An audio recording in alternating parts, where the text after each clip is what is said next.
Hello, my name is Cheyenne, and welcome to Between Clean Sheets.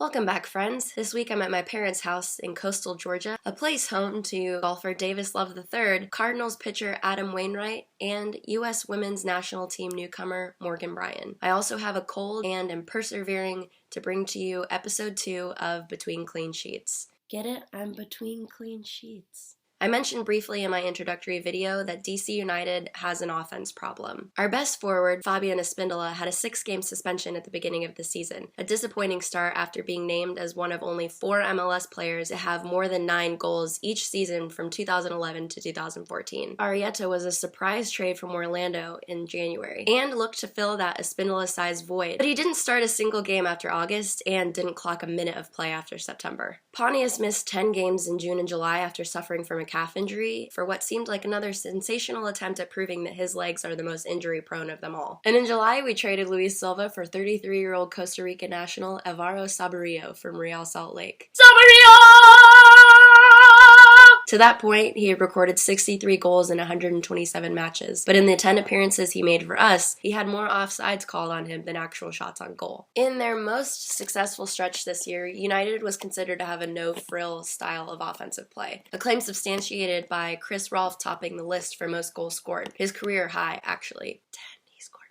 And I'm too lazy to corroborate my claim, but DC United seemed to be a second-half team this year. I won't get into it now, but let me tell you, it was quite frustrating. Today, I'm talking about a forward I have yet to mention, 24-year-old Connor Doyle. In the spirit of setting the scene, his story goes a little bit something like this. Connor is a Kansas-born Texas native. His Irish father, David, was a professional indoor soccer player in America for 17 seasons in the 80s and 90s. He finished his career playing for the major indoor soccer league team, the Wichita Wings, which, interestingly enough, was once owned in the late 90s by baseball legend Randy Johnson and his wife Shirley.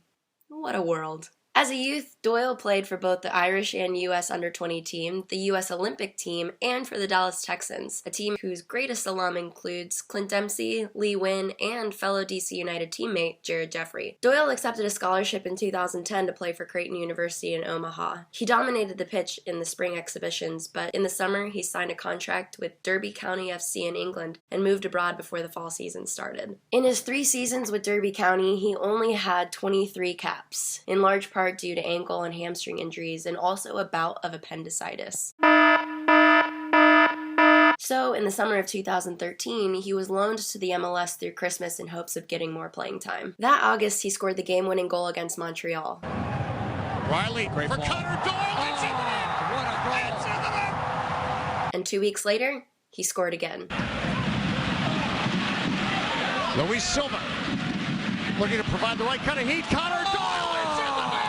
A promising and terrifically affordable player is exactly what DC United needed at that time. Let's not forget, in 2013, DC United ended the season in dead last. We only won 3 games all year. So fast forward to 2015. He recovered from a torn meniscus in 2014. He plays in 25 games this year, 10 of which he starts. His goal against Chicago in July made the SportsCenter top 10. Team Uli DePrado defending.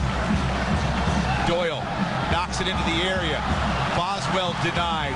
Second shot. He's getting more and more playing time, and he's still only costing United $60,000 a year. As United retools their offense, Doyle's in a good position to get even more playing time in 2016. He's smart, he knows how to read the game, and he does still have promise. After all, guys, he's only 24. 24 is a really young age. You have your whole life ahead of you. You could do anything. But you're also a very mature adult with a lot going on, but sometimes you need help from your parents. I'm not 24. Yes, I am. This is killing me.